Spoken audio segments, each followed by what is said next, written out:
ये मन के भाव मेरे भी हैं और आपके भी हैं।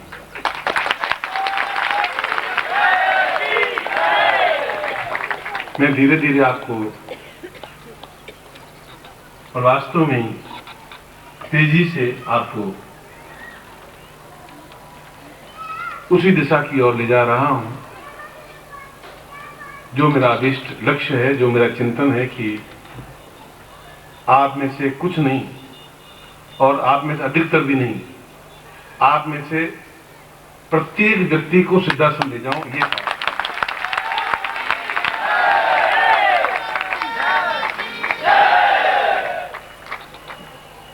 और किसी भी पवित्र आत्मा की और ऋषि की वाणी मिथ्या नहीं होती, और मेरी वाणी मिथ्या नहीं होती। एक समय आएगा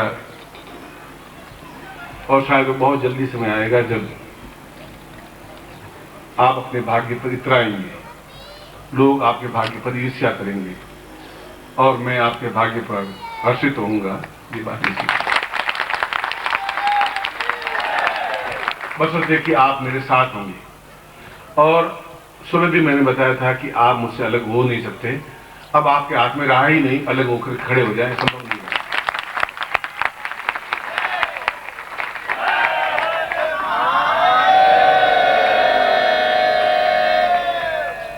और इसी प्रसंग में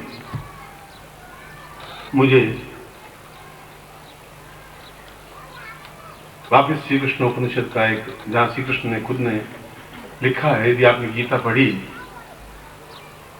गीता के 1800 श्लोक हैं और हमें उपलब्ध केवल 782 श्लोक ही हैं। बाकी श्लोक ही लोप हो गए, विलुप्त हो गए और गीता अपने आप में अधूरी रह गई। जो गीता भगवान कृष्ण ने कही उसमें काफी श्लोक अपने आप में लुप्त हो गए, रहे ही नहीं।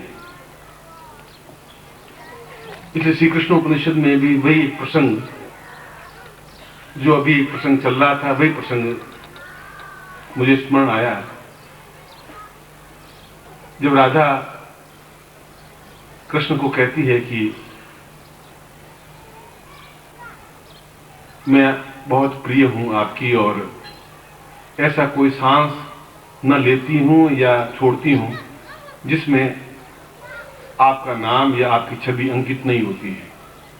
प्रत्येक क्षण और जीवन का प्रत्येक सांस केवल और केवल आपको समर्पित इसलिए कर दिया है कि मुझे समाज की कोई परवाह नहीं है। समाज कुछ क्षण कह करके चुप हो जाएगा। और यह भी निश्चित रूप से है कि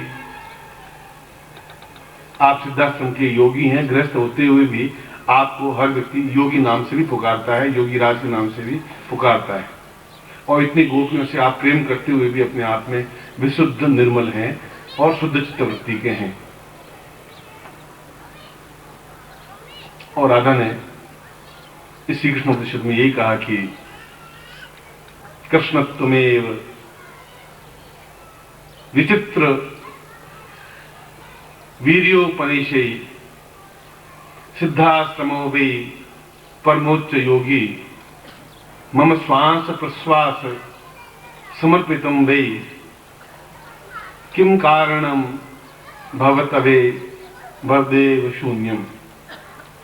जब मैंने अपने आप को आपको समर्पित कर दिया, जब मैंने अपने पास कुछ रखा ही नहीं, न सांस आपके बिना लेती हूं, न आपके बिना सांस छोड़ती हूं, और जब यह भी है कि आप में भी सामर्थ्य है कि आप पूर्ण रूप से कूटनीतिज्ञ हैं, पूर्ण रूप से विद्वान हैं, शत्रु संहार करता है, और सांदीपन जैसे ऋषि के आप शिष्य रहे और उन्होंने कम समय में आपने इतना ज्ञान प्राप्त किया, और सिद्धाश्रम नित्य आवागमन आपका होता है। मैंने शास्त्रों में पढ़ा है कि उसके बिना देवताओं का जीवन भी अपने आप में निष्फल और व्यर्थ है। और अगर मैं इतनी प्रिय हूं तो फिर आप मुझे सिद्धाश्रम क्यों नहीं ले जा रहे? या तो आप मुझसे प्रेम नहीं है, या आप मुझसे छल कर रहे हैं, या इतना समय मेरा आप व्यतीत कर दिया है, जब मेरे प्रारंभ से लगा के आज तक केवल एक ही चिंतन, एक ही लक्ष्य रहा है कि शुद्ध मन से आपके साथ प्रेम करूं। और मैंने शुद्ध मन से प्रेम किया है तो आप में इतनी क्षमता है कि ये तो छोटा सा कार्य है, बस एक बार ले जाना है, मुझे दिखा देना है, मेरे मन की प्यास बुझ जाएगी। तो आप क्यों नहीं ले जा रहे हैं? तो श्री कृष्ण ने उत्तर दिया कि निश्चित रूप से तुम मुझे प्रिय हो, और प्रिय का तात्पर्य है कि अपने अंदर पूरी रूप से समाविष्ट होने पर ही प्रिय कहलाता है। यह पति के लिए या प्रेमी के लिए भी प्रिय शब्द आता है, प्रेमिका के लिए भी प्रिय शब्द ही अंकित होता है। और यह भी निश्चित रूप से है कि मैं सिद्धाश्रम में आता जाता हूं और वैसा स्थान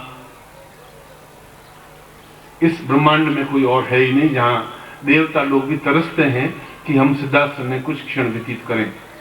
और जो गए हैं और जो हैं और जो वहां से आते हो जाते हैं, उनके भाग्य तो करोड़ों करोड़ों देवताओं से भी अत्यंत उच्च कोटि के हैं।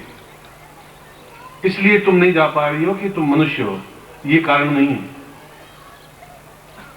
यह भी कारण नहीं है कि तुम कम बुद्धि की हो या कम उम्र की हो। यह भी बात नहीं है कि मैं तुम्हें ले जाना नहीं चाहता। मूल रूप से बात यह है कि जब तक मैं तुम्हें सर्वांग पूर्ण नहीं बना दूंगा तब तक तुम चल ही नहीं सकोगी। वहां सर्वांग पूर्ण बनाना आवश्यक है, तुम्हें प्रत्येक चीज तुम्हें पूरी देनी आवश्यक है।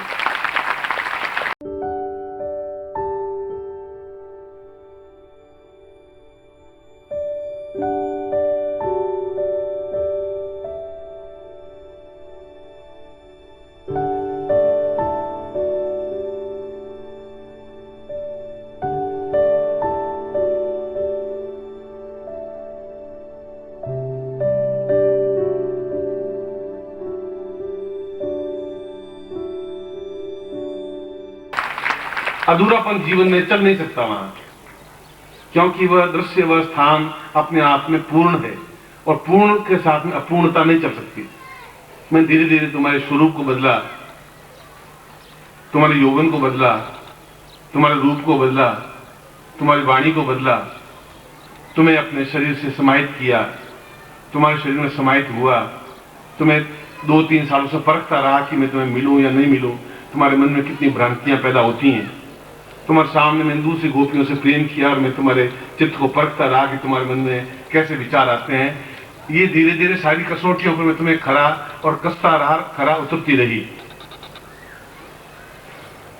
मगर सर्वांग पूर्णता कुछ और होती है, वह तुम में नहीं है। और मैं धीरे धीरे तुम्हें सर्वांग पूर्ण बनाने की क्रिया में रत हूं, क्योंकि मेरा उद्देश्य और तुम्हारा जो प्रश्न है उसका उद्देश्य भी एक ही है। और सर्वांग पूर्णता का मतलब है कि पूरे शरीर में जो लक्षण बताए हैं 32, वे 32 लक्षण एक ही व्यक्ति में समाहित हों, तब वो सर्वांग पूर्ण पुरुष या स्त्री होता है। राम की मुस्कुराहट अपने आप में प्रत्येक व्यक्ति में एक एक तत्व भगवान ने विशेष बनाया, जिससे उसकी पहचान होती है। प्रत्येक नारी में पूरा शरीर सुंदर नहीं होता, नारी का कोई एक चीज ऐसी होती है जो दूसरों के मन में चुभ जाती है। प्रत्येक व्यक्ति का कोई एक चीज ऐसी होती है जो सामने वाले पर प्रभाव डाल देती है। पूरा शरीर या पूरे 32 के 32 लक्षण पुरुष में नहीं आ पाते। राम की मुस्कुराहट अपने आप में अद्भुत है, वैसा शरीर की अपेक्षा मुस्कुराहट ही उनकी श्रेष्ठ है। कृष्ण की चितवन अपने आप में बहुत श्रेष्ठ है। जब वो थोड़ी तिरछी आंख करके देखते हैं तो सैकड़ों गोपियां बलिदान हो जाती हैं। भगवान बुद्ध की आंखें अपने आप में अत्यंत गाय की तरह शांत और स्वच्छ है। उन आंखों में आदमी डूब करके रह जाता है। शंकराचार्य की वाणी अपने आप में अद्भुत थी। उस वाणी के सामने ऊंचे से ऊंचे विद्वान भी झुक करके रह गए। एक एक चीज तो प्रभु सबको देता है, मगर 31 चीजें और नहीं दे पाता।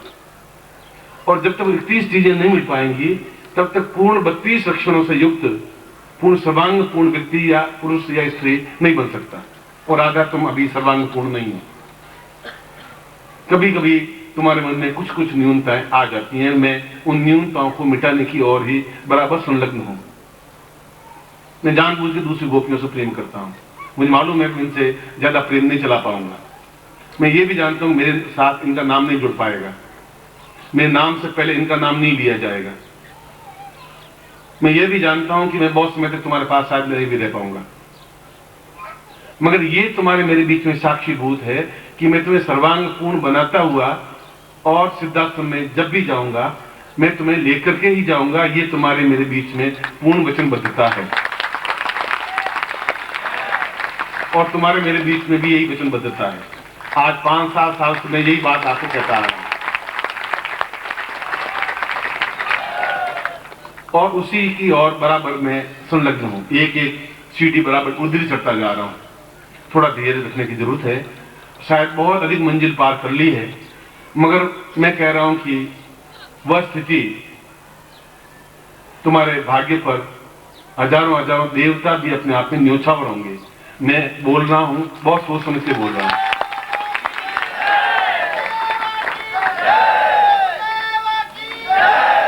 यदि भगवान शिव चाहें या विष्णु चाहें या ब्रह्मा चाहें या इंद्र चाहें कि अपनी इच्छा से वहां चले जाएं, वैसा संभव नहीं हो पाता।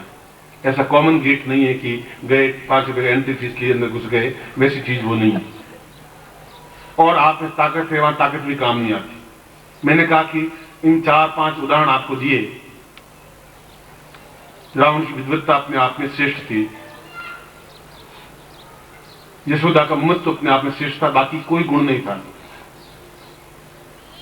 यों तो एक नारी में सब कुछ शरीर होता ही है, मगर कोई एक चीज ऐसी होती है जो चुभ जाती है, आंख में खटक जाती है, आंख में समा जाती है कि वह पुरुष है, मगर उसका चेहरा बहुत कमाल का, एक बार देखा भूल नहीं सकते।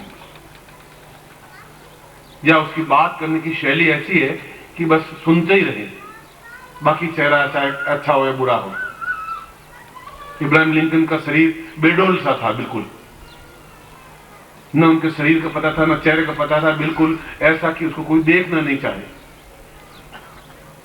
मैं उसके बाद भी उसकी वक्तत्व कला इतनी थी कि राष्ट्रपति अमेरिका का बन गया।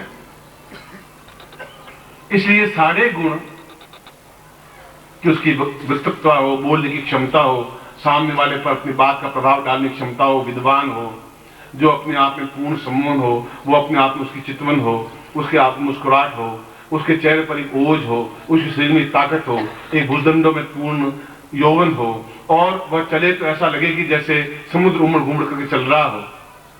ये सारी चीजें एक ही व्यक्ति में सन्निहित नहीं हो पाती। इसलिए प्रत्येक व्यक्ति को शास्त्र ने अपूर्ण कहा है। व्यक्ति अपने आप में अपूर्ण है, और शास्त्र कहते हैं पूर्णमदः पूर्णमिदं पूर्णात् पूर्णमुदच्यते। आदमी को पूर्ण होना चाहिए, और पूर्ण होने पर ही आदमी उस स्थान पर पहुंच सकता है जो स्थान इस ब्रह्मांड का अद्वितीय स्थान है, जहां से कहीं पर भी स्थान भी जा सकते हैं आप। क्या ऐसा सौभाग्य इस जीवन में संभव है? इस जीवन में योगियों के लिए भी संभव नहीं है। जो 200 साल से तपस्या करें उनके लिए भी यह संभव नहीं है। मीरा के लिए भी संभव नहीं हो पाया, सूर के लिए, कबीर के लिए, तुलसी के लिए संभव नहीं हो पाया, और विवेकानंद के लिए, रामकृष्ण के संभव नहीं हो पाया। इसलिए कि जब तक व्यक्ति पूर्ण हो, और पूर्ण करने में गुरु कुमार शिष्य कुंभ है, गड़ी गड़ी काटे खोट। गुरु कुमार है और शिष्य मिट्टी का डोंदा है, उसमें ठोक ठोक करके उसकी खोट निकालता रहता है। खोट निकालने पर पूर्ण रूप से घड़ा बन सकता है। और मैं आपको बार बार एक बात खचोटता हुआ, कभी कोई चीज देता हूं, कभी कोई चीज देता हूं, कभी कोई प्रदान करता हूं, पर लक्ष्य मेरा एक ही है कि ले जाना आपको वहां पर है ही, और जल्दी से जल्दी ले जाना है। और हर बार मैं यही बात कहता हूं, मेरा एक बात कहता हूं, समय बहुत कम बचा है। तो समय कम बचने के पीछे ये नहीं कि मेरी मृत्यु मेरे पास खड़ी है, और इसका मतलब ये भी नहीं कि तुम्हारी भी मृत्यु हो जाएगी। समय कम का मतलब है कि आप अपने जीवन में ही देख करके दिखा सके लोगों को, आप आनंदित हो सकें, तरंगित हो सकें, सिद्ध योगा जीवन में स्नान कर सकें, उन कृष्ण को अपनी आंखों से देख सकें, उनसे बातचीत कर सकें, भगवत पाद के चरणों में बैठ करके एक आनंद की तृप्ति महसूस कर सकें, उन अप्सराओं को देख सकें, आपके संकेत पर कल्प वृक्ष झूम सकें। हवा बह सके और आप उस मिट्टी में चंदन की तरह आप महक सके।